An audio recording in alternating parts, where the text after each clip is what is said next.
Hey there, I'm a DIY track guy. This is my humble garage, and today we find out how much it costs to do an Ecotec engine swap in my Miata.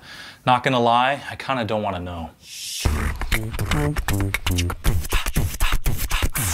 If you've been following the channel at all, you're probably aware that I've been building my Miata as a personal passion project, inspired by some of the race cars that I've driven at the grassroots amateur level.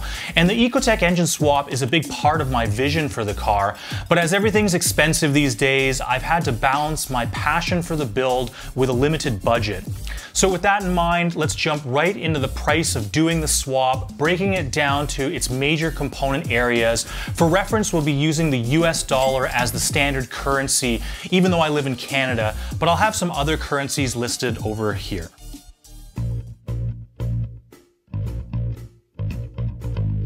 Obviously, the first thing we need when doing an engine swap is an engine. And lucky for us, Ecotecs are cheap. GM made millions of these things, and they're littered across junkyards throughout North America in a variety of General Motors products. To be honest, that's kind of the draw. I bought a 2.4 liter LE5 motor out of a 2009 Chevy Malibu, if I haven't mentioned that already, and it came with 105,000 miles and cost a whopping $300.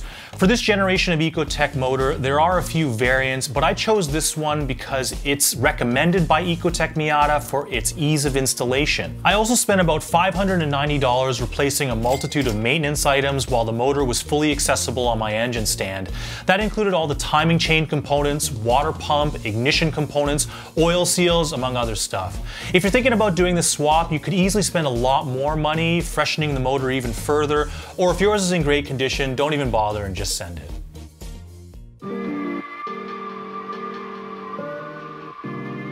Having a motor all sorted out is really just the first step. More importantly, we need a way of mounting it into the chassis. Thankfully, I was able to buy a used Ecotec Miata swap kit for $2,200, which included a bunch of really handy parts like a pair of engine mounts which bolt the Ecotec block to the Miata subframe. Also, a transmission bell housing adapter and a flywheel adapter that mates to the Miata manual transmission. The nice part about retaining the stock Miata transmission is we get to reuse the existing Miata driveline components like the drive shaft and differential to keep costs down. Now, I did opt to replace my factory original clutch with an ACT ZM1 HDSS clutch kit for $478. The Ecotec increases torque by about 60% over my stock 1.6, so an upgraded clutch kit is highly recommended. I also bought a used 6-speed transmission from an NB2 to replace my 5-speed unit for $1,100. Now, the Ecotec Miata kit does work with both the 5 and 6-speed transmissions, but I chose the 6-speed because it's well known for being the stronger of the two. Finally, I lost some of my existing Miata fasteners, so I had to buy new ones for $126 from the dealership. And while I was at it, I bought a 6-speed shifter rebuild kit from Flying Miata for another $65. Now, it's worth mentioning that buying an off-the-shelf kit is the easy button when it comes to doing any engine swap. If you're an expert fabricator and have a fully equipped machine shop, then of course it's possible for you to make everything yourself, and it would only cost you your own time and materials. But if you're a DIY wannabe wrench like me, it's pretty awesome that there are established engine swap kits readily available on the market that other folks in the Miata community have already done successfully.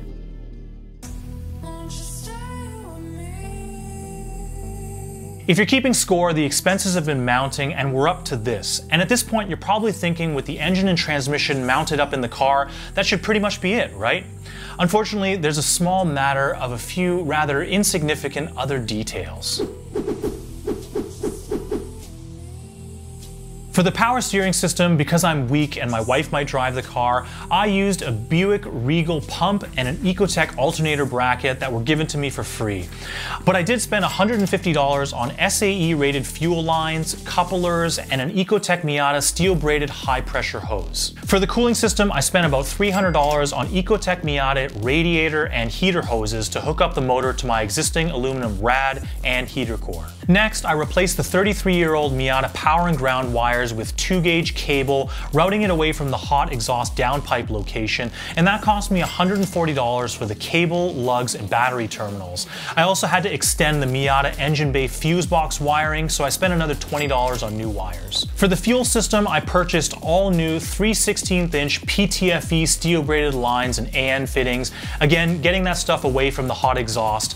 I also used a Corvette fuel filter regulator mounted in the left rear, routed the fuel tank lines to it, and only had one fuel line running up to the engine bay. All that stuff cost me $550. For the ECU, thankfully the GM E67 ECU was included in my used swap kit and I didn't have to pay anything extra for it, and it was already flashed to disable the immobilizer that would have prevented it from starting once it sensed that all the other GM electronics were absent. Also included in the used swap kit was a brand new Ecotech Miata wiring harness, so that was a nice bonus. Otherwise I would have had to pay another $1,000 for it. It plugs into all the GM connectors on the engine and ECU, and it's custom tailored to fit perfectly in a Miata. Yet another thing included in the kit was a Cadillac CTS electronic gas pedal, which is required to do the swap the way it's documented in the Ecotech Miata instructions, and a few other random things were an air intake tube, MAF and MAP sensors, and a catch can system. All those added up to another $200. The last major component was an exhaust system. I bought a 1320 Slingshot header for $366, and then I got a custom 2.5" exhaust system fabricated from 304 stainless steel with a high flow cat, resonator, V-band clamps, and a sweet muffler that all complies with my local emissions laws. I definitely splurged on it at a price tag of $2,409, but it's quite common with engine swaps and even turbo setups to require a custom larger diameter exhaust system to free up airflow and make good power.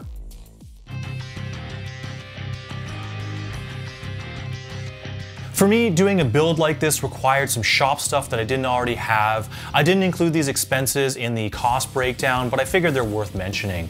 I needed things like fluids for the engine, trans, and hydraulics, shop supplies including zip ties by the kilo, sheet aluminum, and that sort of thing, and I also used a variety of paints. And of course there were some tools I needed to buy. Now I have a pretty decent array of hand tools, some air tools, and a small collection of Ryobi battery powered tools, which covered most jobs, but there were a good number of other things I didn't have, like AN wrenches and a big cable cutter, to name a few.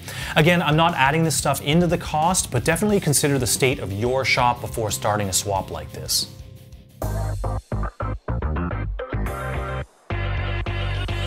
If you've made it this far, congratulations. You're obviously not a typical YouTube car hooligan.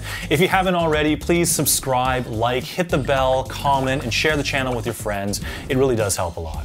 So in the final analysis, it cost me $8,994 to Ecotech swap my NA Miata. But I also did sell the 1.6 stock motor for about $300. So let's say the all-in price was $8,700, which seems like a lot, right? And it is, there's no way to get around it. That's nice condition Miata money. But I did include optional things into the cost, like that high quality exhaust system, the aftermarket headers, and that 6-speed transmission. If we removed only those items and ignored the other optional things that I did, the overall cost comes down to a more reasonable $4,825. Now, to justify the cost, as I mentioned before, I built this to my vision of my car, but your vision for your car might look quite different. If you'd like to see what a typical Ecotech Miata swap might cost in 2024, I'll leave a link in the description to a Google spreadsheet that breaks things down item by item with some options of how you could spend less or even more if you wanted to. So the truth is, the Ecotech Miata swap, although not cheap, is one of, if not the most cost-effective engine swaps for an NA or NB Miata that's specifically targeted to and achievable by the average track DIYer like you and me. So that's all from the Mostly Useless Garage. Until next time, you're awesome, I'm useless, thanks for watching.